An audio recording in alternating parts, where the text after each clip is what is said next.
चर्चा में। और आनंद जी, जिस तरीके से हिंदी वर्सेस मराठी को लेकर हम ये पूरी चर्चा कर रहे हैं, इस पूरे मुद्दे पर आपकी राय क्या है? आपको क्या लगता है कि आखिर इसकी जड़ क्या और इसकी वजह क्या है असली?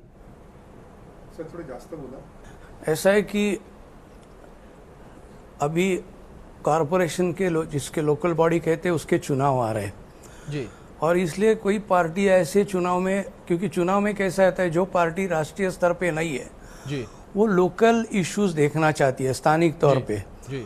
और इसलिए कई पार्टी कोशिश ये कर रही है कि यहाँ मुंबई में या ऐसे बड़े शहरों में हिंदी भाषिक और उसके खिलाफ दूसरे जो लोग हैं उनके हिंदी और मराठी या हिंदी और कोई, तो इसमें ऐसा डिस्प्यूट तैयार हो जाए कि अपने वोट एक कंसोलिडेट हो जाए। ये उनकी एक राजनीतिक एक पॉलिटिकल स्ट्रैटेजी है। तो मैं इतना ही देखता हूँ कि ये इसलिए जानबूझ के किया जा रहा है कि लैंग्वेज के माध्यम से डिस्प्यूट खड़ा हो जाए। बिल्कुल आनंद जी, लेकिन दूसरी ओर क्या हिंदी भाषा तीसरी भाषा होनी चाहिए? ये भी एक बड़ा सवाल इस बीच। थोड़े जास्त बोला कारण नहीं, अभी ये राष्ट्रीय स्तर का प्रश्न है। ये हम मुंबई या महाराष्ट्र के बारे में ऐसा सोच नहीं सकते जी। तो ये राष्ट्रीय स्तर पे इसका फैसला किया जाएगा जी। और वैसे आप देखने को जाएंगे तो मुंबई में आप अगर लोकल से ट्रैवल करते हो, बस से ट्रैवल करते हो, तो लोग 50% बोले, 50% हिंदी, 50% मराठी या 50% गुजराती, ये मिक्स करके बात करते हैं। ठीक है, लेकिन आनंद जी दूसरी ओर एक मुद्दा ऐसा भी है कि यूपी में मराठी भाषा सिखानी चाहिए। देखिए, आप कौन सी भी भाषा ले लो, उसके जो विचार अच्छे हैं वो विचार स्वीकार होने चाहिए। हाँ, और यूपी में अगर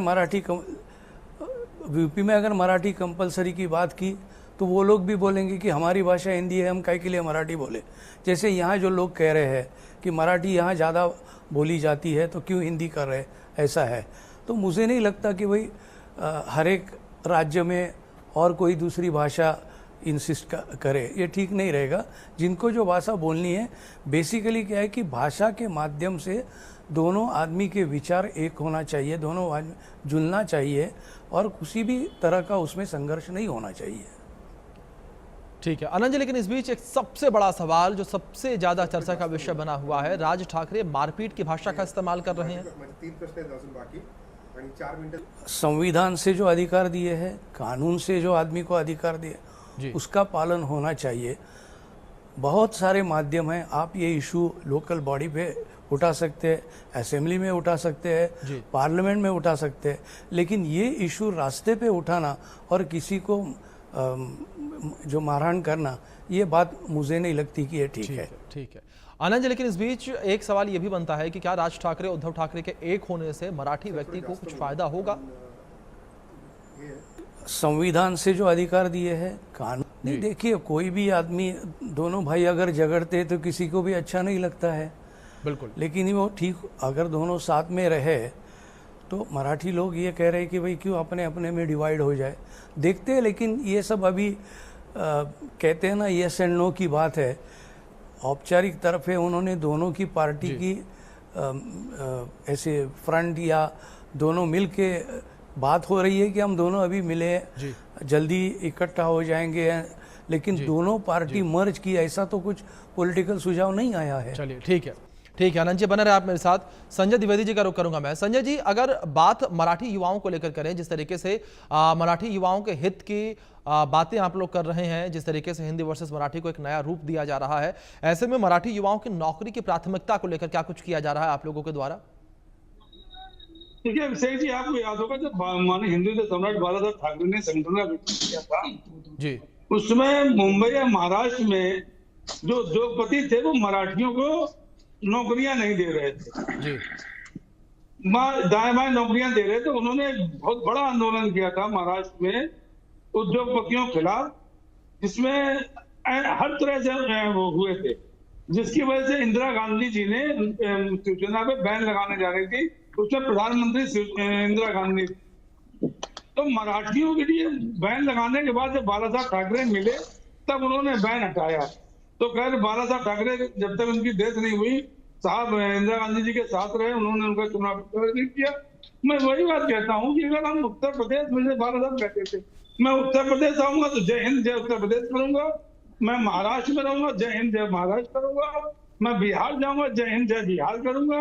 मेरा कहने का मतलब है कि पूरे देश से, चाहे पश्चिम बंगाल हो, उत्तर प्रदेश हो, मध्य प्रदेश हो, हर प्रदेश से आज की डेट में महाराष्ट्र में हमारे युवा लोग आ रहे हैं, जो वहां पे नौकरी भी कर रहे हैं और अच्छी इनकम भी कर रहे हैं।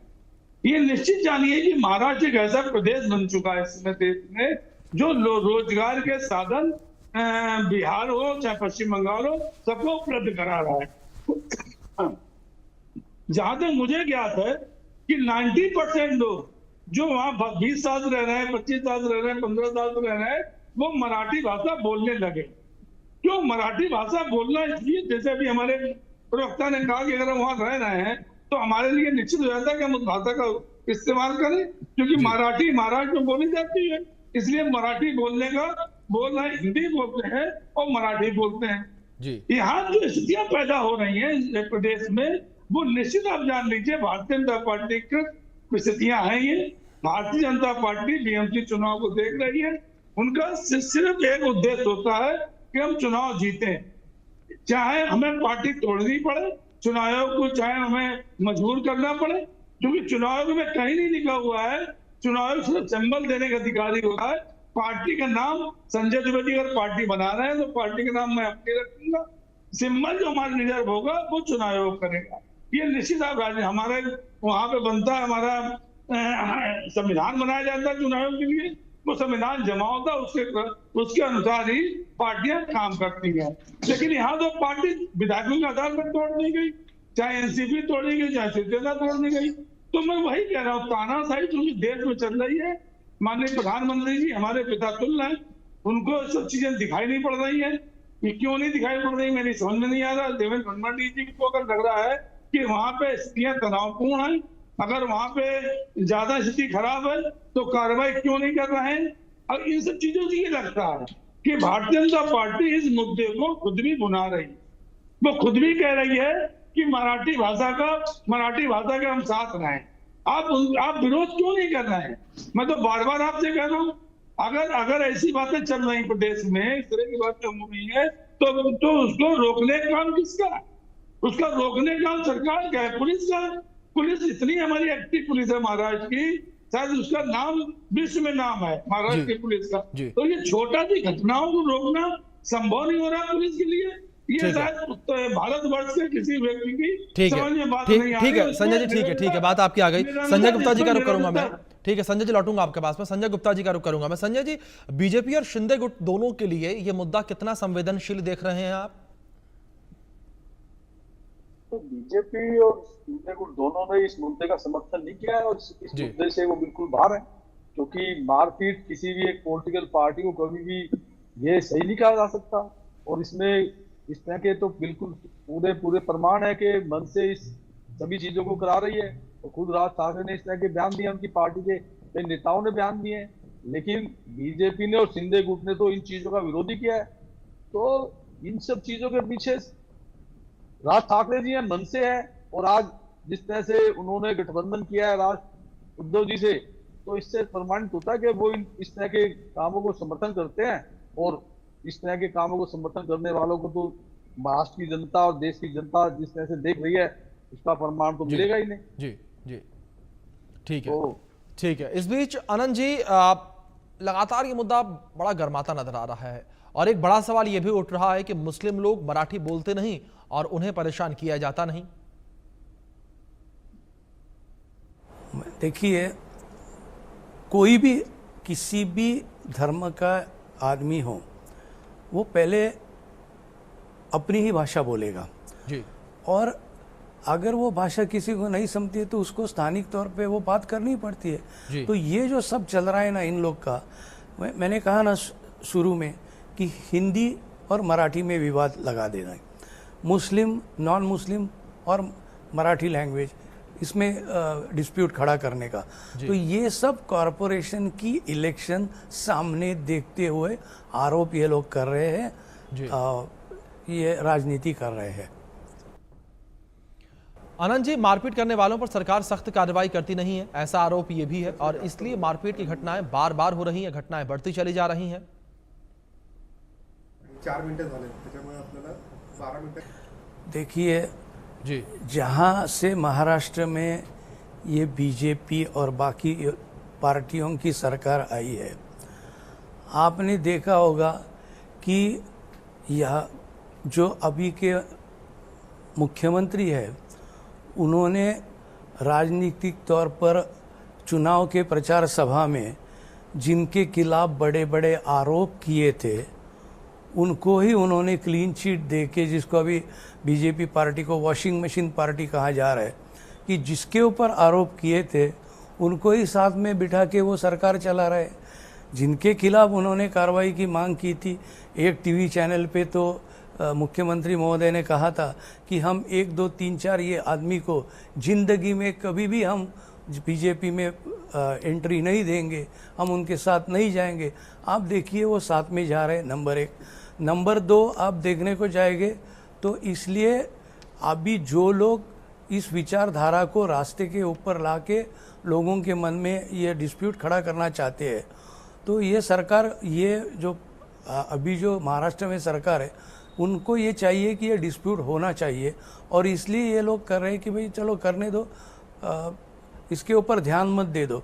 तो कोई भी गलती, कोई भी इनके साथ रहने वाला आदमी हो या पक्ष हो, वो गलती करता है, वो गलती को वो आंखें बंद करके स्वीकार कर रहे हैं। ठीक है आनंद जी, लेकिन इस बीच राज ठाकरे पर एफआईआर होनी चाहिए, ऐसी मांगे भी हो रही हैं। इस मांग को आप किस तरीके से देख रहे हैं?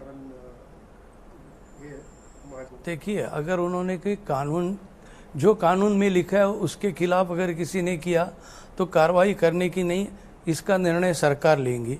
सरकार और जो लोकल पुलिस अथॉरिटी है वो है, फिर हमारा राज्य सरकार है, वो लोग उसके बारे में सोचेंगे। उनकी ये जिम्मेदारी है कि भाई राज ठाकरे गलत कह रहे या सच कह रहे हैं। अगर गलत कह रहे तो वो कानून के मुताबिक है कि नहीं, तो अगर नहीं है तो फिर वो सरकार निर्णय लेगी।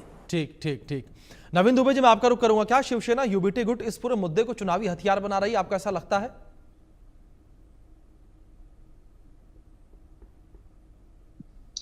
बिल्कुल, निश्चित तौर पर स्थानीय चुनाव होते हैं तो वहां स्थानीय मुद्दे, जिस सीट पर मराठी वोट एक साथ टारगेट है मन से और ठाकरे चल रहे हैं, और जिस और कानून व्यवस्था क्योंकि अपना काम नहीं कर पा रही है, तो जो 70% अन्य राज्यों के लोग हैं, जो वो वोटर हैं, वो भी ये चीज देख रहे हैं और वो सत्य से ज्यादा परिचित होंगे। हम लोग तो दूर बैठे हैं, लेकिन वो लोग जो महाराष्ट्र में निवास करते हैं वो वास्तविक सत्य को जानते हैं। तो अगर सत्य वो जानते हैं और उन्हें लगता है कि नहीं साहब ये तो उद्धव ठाकरे और राज ठाकरे के लोग नहीं है, ये तो कोई और ही लोग हैं, या जिस तरीके का आरोप लगाया, और अगर वो लोग निकलते हैं तो स्थिति थोड़ी विषम होगी। लेकिन इसका एज आज की तारीख जो भी देखिए, मराठी का मुद्दा उठाया उन्होंने, तो एज